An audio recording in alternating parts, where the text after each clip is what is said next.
آج میں تھوڑا سا نا اس طرح سے ٹاپک پہ بات کرنا چاہ رہا تھا جو پاکستان کے حوالے سے جو ریگارڈنگ آئل کی بات کی جا رہی ہے کہ پاکستان میں بے تحاشا آئل آ گیا ہے اور مالا مال ہو گئے ہیں ہم آئل سے. الحمدللہ بہت اچھی بات ہے. اللہ تعالیٰ پاکستان کو جو ہے وہ ترقی دے, پاکستان کو شاد باد رکھے اور بہت ساری دولت سے نوازے. لیکن جس ٹائپ کی باتیں کی جا رہی ہیں ان سے کچھ حقیقت نظر نہیں آ رہی ان کے اوپر, یا اگر حقیقت ہے بھی تو ایٹ لیسٹ ابھی یہ سب چیزوں کو نکلتے ہوئے پاکستان کو پراسپر ہوتے ہوئے یا ان سے بینیفٹ ملتے جو ہے وہ اچھا خاصا ٹائم لگے گا. آئل جو زمین سے نکلتا ہے وہ تو بالکل مڈ کی شکل ہوتی ہے, کیچڑ کی شکل ہوتی ہے. اس کو ایسا نہیں ہوتا کہ نکلا اور آپ نے گاڑی میں ڈال کر جو ہے وہ ایز اے فیول کے طور پہ یوٹیلائز کر لیا. نو, اس کا باقاعدہ پروسیس ہے. آپ کی ریفائنریز ہوتی ہیں, ریفائنریز کے اندر جو ہے ان کو باقاعدہ ریفائن کیا جاتا ہے. اس کے کئی سارے پروسیس ہوتے ہیں, کئی سارے اسٹیپس ہوتے ہیں. اس کے بعد جا کر کہیں جو ہے وہ اس قابل ہوتا ہے کہ وہ کروڈ کی شکل میں آئے یا ڈیزل کی شکل میں آئے یا پیٹرول کی شکل میں آئے یا جیٹ فیول کی شکل میں آئے یا کیروسین بنے یا اس کی کوئی بائی پروڈکٹ بنائی جائے. تو ایک لینتھی پروسیس ہے, ناٹ این ایزی پروسیس. اور سب سے بڑی بات یہ ہے کہ دیکھیں اس سارے پروسیس کو کرنے کے لیے ریفائنری چاہیے, اور وہ ریفائنری کرنٹلی پاکستان کے پاس اس کیپیسٹی کی اویلیبل نہیں ہے جس کیپیسٹی کی بات کی جا رہی ہے کہ ہمارے پاس اتنا فیول ہے یا اتنا آئل موجود ہے. ریفائنریز ہیں نو ڈاؤٹ پاکستان کے اندر, لیکن کرنٹلی اس کیپیسٹی کی ریفائنری نہیں ہے کہ ہم جو ہے وہ اپنی تمام ضروریات کو پورا کر کے اور اس کے بعد اپنے آئل کو ہم ایکسپورٹ بھی کر دیں اور یہ کر دیں اور وہ کر دیں. تو یہ باتیں بہت اچھی ہیں لیکن ان میں ریئلٹی مجھے کم نظر آ رہی ہے. میں نہیں سمجھتا کہ آنن فانن کچھ چینج آنے والا ہے. ایٹ لیسٹ اگر صحیح بات پہ چلا جائے تو اس کے لیے بھی ہمیں 5 ایئرس ریکوائرڈ ہیں. 5 ایئرس سے پہلے کچھ نہیں ہوتا. 5 سال کس نے دیکھے ہیں؟ 5 سال کا تو پتہ ہی نہیں ہے. ہو سکتا ہے جب تک ابھی جن لوگوں کو بھگایا جا رہا ہے یا ابھی جن لوگوں کو جو ہے وہ ان سے کچھ پیسے لے کے چھوڑ دیا جا رہا ہے, تو اگلے 5 سال تک جب دوبارہ پاکستان اس قابل ہوگا کہ ہاں بھائی اب کچھ اس کے اندر دولت آئے گی یا آنے کے چانسز ہوں گے, تو یہ لوگ دوبارہ ہمارے سر پہ سوار ہوں گے اور لوٹنے کے لیے تیار بیٹھے ہوں گے. ان کی نیکسٹ بریڈ جو ہے وہ ہمیں لوٹے گی آ کر. ٹھیک ہے جی. تو پاکستان یا پاکستانیز کو میں نہیں سمجھتا کہ کسی قسم کا کوئی بینیفٹ ہوگا. ہم ویسے ہی بیوقوف بنتے رہیں گے, ٹھیک ہے, ویسے ہی ہمارا سلسلہ چلتا رہے گا اور کوئی فائدہ نہیں ہوگا. جس طرح سے بھی ان سب کو چھوڑ دیا گیا اور ڈیل کر دی گئی, ڈیل یقیناً ڈیل ہوئی ہے, ادروائز کیسے ممکن ہے کہ جو اتنے بڑے بڑے کیسز کے اندر لوگ ہیں اور وہ جو ہے وہ اس طرح سے آرام سے جو ہے وہ باہر آ جائیں؟ ممکن ہی نہیں ہے. ایک آدمی بیچارہ جو چھوٹی سی کسی نے سائیکل چرائی ہوتی ہے یا چھوٹی سی کسی نے رشوت لی ہوتی ہے, وہ اپنے مقدمے 20 سال تک جو ہے وہ بھگتتے رہتے ہیں اور اس کے بعد انہیں سزا ہوتی ہے. چھوٹی سی کسی نے چوری کی ہوتی ہے, وہ کئی سال تک جو ہے وہ اپنے مقدمے بھگتتے ہیں اور اس کے بعد سزائیں بھگتتے ہیں. تو یہ بہرحال کامن آدمی کے لیے ہے جو اتنے بڑے بڑے چور ہیں, اتنے بڑے بڑے ٹھگ ہیں, ان کے لیے یہ سب قانون پاکستان کا جو ہے وہ لاگو ہی نہیں ہوتا, اپلیکیبل ہی نہیں ہوتا.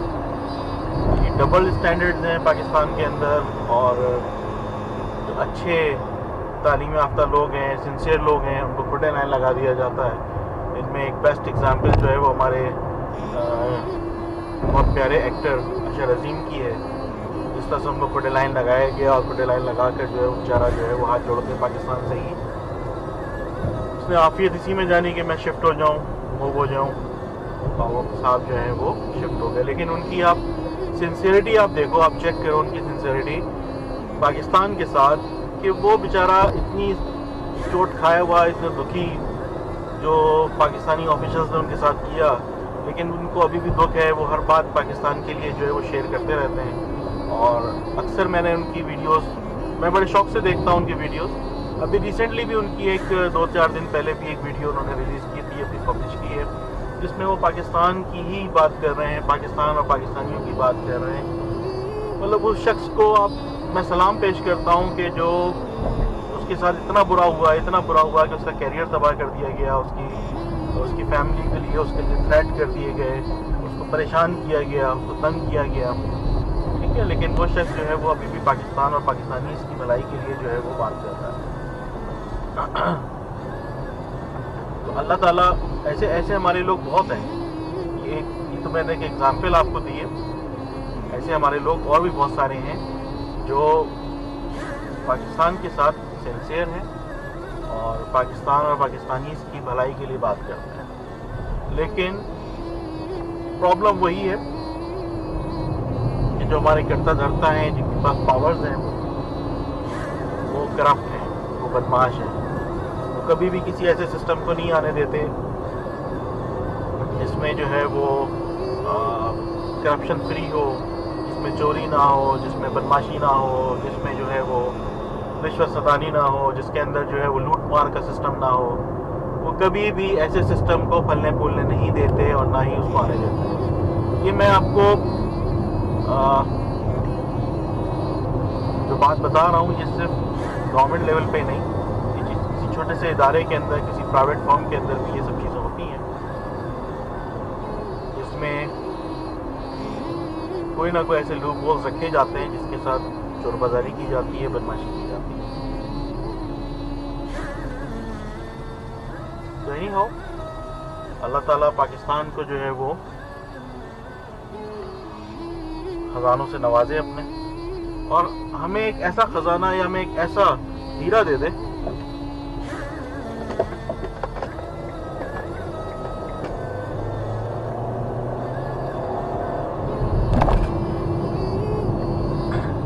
یا ہمیں ایک ایسا ہیرا دے جو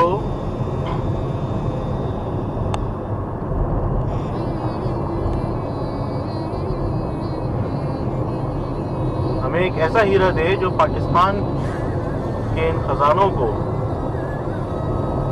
پراپرلی یوز کرے اور پاکستانیز کے لیے جو ہے وہ بینیفٹ کا باعث بنے.